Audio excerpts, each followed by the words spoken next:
Hallelujah, hallelujah, hallelujah, hallelujah.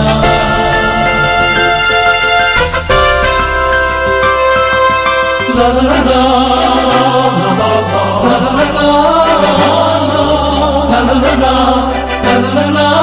la la la la. എന്റെ 17ാമത്തെ വയസ്സിലാണ് ഞാൻ എന്റെ കർത്താവിനെ രക്ഷിതാവും നാഥനുമായി സ്വീകരിച്ചത്.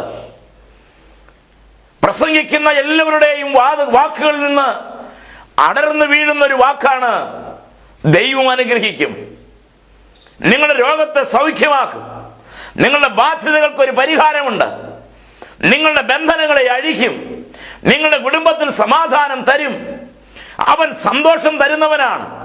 ഈ വാക്കുകളെല്ലാം ചെവിയിൽ അലച്ചപ്പോൾ എൻ്റെ വിശ്വാസ ജീവിതത്തിന്റെ ആദ്യ നാളിൽ ഞാൻ വിചാരിച്ചു, കർത്താവിന്റെ ഒപ്പം നിൽക്കുകയും അവനോടൊപ്പം ജീവിക്കുകയും ചെയ്താൽ ജീവിതത്തിൽ കഷ്ടത എന്നുള്ളത് ഉണ്ടാകില്ലെന്ന് ഞാൻ ധരിച്ചുപോയി. എന്നാൽ എൻ്റെ ആ തെറ്റായ ചിന്താഗതിയെ കാലഘട്ടങ്ങൾ തിരുത്തി. എനിക്ക് നന്നായി മനസ്സിലായി, ദൈവം കഷ്ടത കൂടാതെ ദൈവമക്കളെ നടത്തുന്നവനല്ല, മറിച്ച് കഷ്ടതകളുടെ അകത്തുകൂടെ ദൈവ കൃപ കൊടുത്ത് നയിക്കുന്നവനാണ് അവൻ.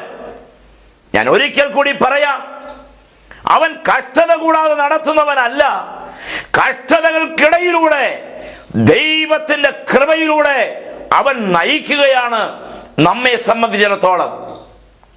അത് ഞാൻ നന്നായി ഗ്രഹിച്ചു. പക്ഷേ 5 വർഷം കഴിഞ്ഞ് എന്റെ ജീവിതത്തിൽ ഞാൻ അനുഭവിച്ച കഷ്ടതകളുടെ വഴികൾക്ക് വ്യത്യാസം വന്നു. അത് പുതിയൊരു തലത്തിലേക്ക് വന്നു. അതെന്റെ പിതാവിന്റെ വേർപാടായിരുന്നു. പിതാവിന്റെ മരണം, കുടുംബത്തിന്റെ ബാധ്യത, ഇതെന്റെ ജീവിതത്തിൽ ആഞ്ഞടിച്ചു. ഇതെന്റെ ജീവിതത്തിലേക്ക് വന്നു തറച്ചു. ഇതെന്റെ ജീവിതത്തിൽ ആശങ്കകൾ ഉളവാക്കി. 5 കൊല്ലം ഞാൻ ജീവനുള്ള കർത്താവിന്റെ സാക്ഷിയായി നിന്നു, പ്രസംഗിച്ചു, ഈ കാര്യങ്ങളെല്ലാം നടത്തിയെങ്കിലും എന്റെ ജീവിതത്തെ പിടിച്ചുലച്ച ആ സംഭവത്തിന്റെ മധ്യേ ഞാനും പറഞ്ഞുപോയി ഈ വാക്ക്, മടുത്തു, മതി, ഇനി ജീവിക്കുന്നതിന് അർത്ഥമില്ല. ഞാൻ എന്റെ നാവ് കൊണ്ട് ഉച്ചരിക്കാൻ തുടങ്ങി. പിശാച് എന്റെ അടുക്കൽ ഒരു പച്ചക്കള്ളം പറഞ്ഞു, ജീവിക്കുന്നതിനേക്കാൾ ഭേദം മരിക്കുന്നതാണ്. ആ കള്ളം ഞാൻ എന്റെ കർത്താവിനെ കൂടാതെ ചിന്തിച്ച് വളർത്തി. മരിക്കുന്നതാണ് നല്ലത്, മരിക്കുന്നതാണ് നല്ലത്, ജീവിക്കുന്നതിനേക്കാൾ ഭേദമാണ്. എന്തിനാണ് ഇങ്ങനെ ജീവിക്കുന്നത്? ഇങ്ങനെ ഞാൻ തന്നെ പറയാൻ തുടങ്ങി. ഏത് ചിന്തയും യേശു കർത്താവിനെ കൂടാതെ വളർത്തിയാൽ അതിന്റെ അന്ത്യം നാശത്തിലാണ്.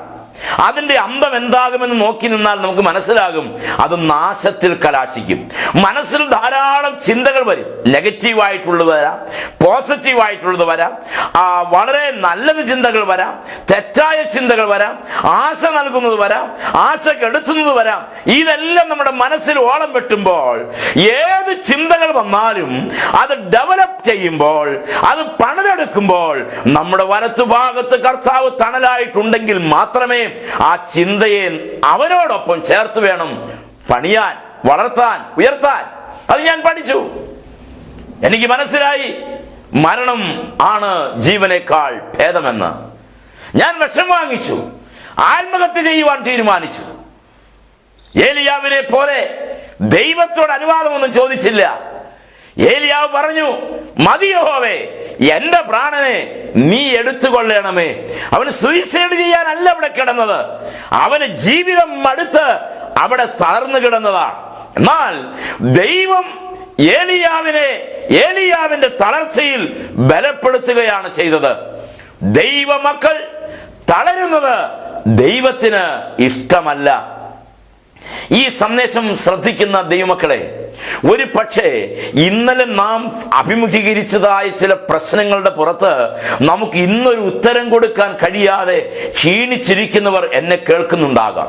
ജോലി, ഔദ്യോഗിക തലങ്ങളിൽ നമ്മളുടെ ഉയർന്ന പോസ്റ്റിലിരിക്കുന്ന അല്ലെങ്കിൽ ഉയർന്ന തസ്തികയിൽ ഇരിക്കുന്നവരുടെ പീഡയേറ്റ് മനസ്സ് വിഷമിച്ചവർ എന്നെ ശ്രദ്ധിക്കുന്നുണ്ടാകാം. ചെയ്തുപോയ തെറ്റുകൾ നിമിത്തമായി അതിൻ്റെ അനന്തര ഫലങ്ങൾ കുടിച്ച് മനസ്സും ശരീരവും ക്ഷീണിച്ചവർ എന്നെ ശ്രദ്ധിക്കുന്നുണ്ടാകാം. ഞാൻ തളർന്നു പോയി, ഞാൻ മടുത്തു എന്ന് പറയുന്ന ആ വാക്ക് അധരങ്ങളിൽ നിന്ന് വീഴുമ്പോൾ ദൈവം നിന്നെ സ്നേഹിക്കുന്നവനാകയാൽ തന്റെ ഭക്തന്മാരെ ഏത് വിധത്തിലും എഴുന്നേൽപ്പിക്കുന്ന ഒരു കർത്താവുണ്ട്. നീ അത് മറക്കരുത്. അതുകൊണ്ട് ഇന്ന് നിങ്ങൾ ഈ സന്ദേശം കേട്ട് നിങ്ങൾ കടലാസിൽ കുറിക്കുന്നുണ്ടെങ്കിൽ വലിയ അക്ഷരത്തിൽ നിങ്ങൾ എഴുതണം. ഇന്നത്തെ പ്രസംഗ വിഷയം മടുത്തു എന്നൊരു വാക്കാണ്. ഈ മടുത്തു എന്ന് പറയുന്ന ആ വാക്ക് നമ്മിൽ ഉണ്ടാക്കുന്ന ആ അവാന്തര ഫലങ്ങൾ നിസ്സാരമല്ല. പ്രിയമുള്ളവരെ, അങ്ങനെ മടുത്തു പോകാൻ ദൈവം ഇഷ്ടപ്പെടുന്നില്ല. മടുത്തു പോകരുത്. മടുത്തു പോകാൻ ദൈവം ആഗ്രഹിക്കുന്നില്ല. ജീവിതത്തിൽ ഉപയോഗിക്കാൻ പാടില്ലാത്ത ഒരു വാക്ക് നമ്മൾ എത്രയോ വട്ടം പറയാറുണ്ട്. ഞാൻ മടുത്തു, എന്നെ കൊണ്ട് വയ്യ, നിന്നോട് പറഞ്ഞ് പറഞ്ഞ് ഞാൻ മടുത്തു, കേട്ട് കേട്ട് കേട്ട് ഞാൻ മടുത്തു, ചെയ്ത് ചെയ്ത് ചെയ്ത് ഞാൻ മടുത്തു, ഓടി ഓടി ഞാൻ മടുത്തു, ഇരുന്ന് ഞാൻ മടുത്തു, കിടന്ന് കിടന്ന് ഞാൻ മടുത്തു, കഴിച്ച് കഴിച്ച് ഞാൻ മടുത്തു, അതെ വേദന നിന്ന് ഞാൻ മടുത്തു, ഭർത്താവിനെ കൊണ്ട് ഞാൻ മടുത്തു, ഭാര്യയെ കൊണ്ട് ഞാൻ മടുത്തു, മക്കളെ കൊണ്ട് ഞാൻ മടുത്തു, ഈ അപ്പനെയും അമ്മയെയും കൊണ്ട് ഞാൻ മടുത്തു. ഇങ്ങനെ എന്നോടൊപ്പം ചേർന്ന് നിങ്ങൾക്കും പറയാമല്ലോ ഏതെല്ലാം കാര്യത്തെ പ്രതി മടുത്തുപോയവരാണ് ഈ സന്ദേശത്തിന്റെ മുൻപിൽ ഇരിക്കുന്നത്. ആ വാക്ക് നമ്മുടെ അധരങ്ങൾ ചലിച്ച് പുറത്തു വരുമ്പോൾ ഇതാ തൊട്ട് പിന്നിൽ യേശു നിൽക്കുന്നു. അവനൊരു വാക്ക് നമ്മുടെ തോളത്ത് കൈവച്ച് നമ്മളോട് പറയും, മോളെ നീ അങ്ങനെ പറയല്ലേ, മോനെ നീ അങ്ങനെ പറയല്ലേ, നിനക്ക് തിന്നാൻ ഒരു വടയുണ്ട്, നിനക്ക് തിന്നാൻ നിനക്ക് കുടിക്കാൻ ഒരു നീരുറവുണ്ട്, ഇത് നിന്റെ ജീവിതത്തിന്റെ മടുപ്പ് മാറ്റുന്നതാണ്. ധാരാളം പുസ്തകങ്ങൾ വായിച്ച് മടുത്തവർ കണ്ടേക്കാം. എന്നാൽ എൻ്റെ കയ്യിലിരിക്കുന്ന, നിങ്ങളുടെ കയ്യിലിരിക്കുന്ന ഈ പുസ്തകമുണ്ടല്ലോ, ഇത് വായിച്ചാലും വായിച്ചാലും മടുക്കാത്തതാണ്. അനേക തവണകൾ ഞാൻ ഇത് വായിച്ച് തീർത്തിട്ടുണ്ട്. വളരെ ആഗ്രഹത്തോടെ വായിച്ച് തീർത്തിട്ടുണ്ട്. വളരെ കൊതിയോടെ വായിച്ച് തീർത്തിട്ടുണ്ട്. ഇന്നും അത് തുടർന്നും വായിച്ചു കൊണ്ടിരിക്കുമ്പോഴും മനസ്സിനകത്തോ ചിന്തയിലോ ഇത് അന്ന് വായിച്ചതാണല്ലോ എന്നുള്ളൊരു മടുപ്പ് ഇതിനകത്തില്ല. കാരണം ഇതിൽ നിന്ന് എന്നും ഒഴുകുന്നത് ഒരു പുതിയ നീരുറവയാണ്. പ്രിയരെ, ജീവിതം മടുത്തു പോകേണ്ടതല്ല. ഏതെല്ലാം മേഖലകളിൽ മടുത്തു പോയവരുണ്ട്?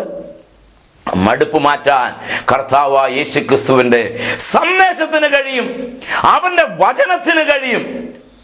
നോക്കിയേ, എന്റെ നേരെ ഒന്ന് ശ്രദ്ധിച്ചേ. മടുത്തു എന്ന് പറയരുത്, മടുത്തു എന്ന് പറയരുത്. മറിച്ച് യഹോവ ഇരേ, ദൈവം കരുതിക്കൊള്ളും.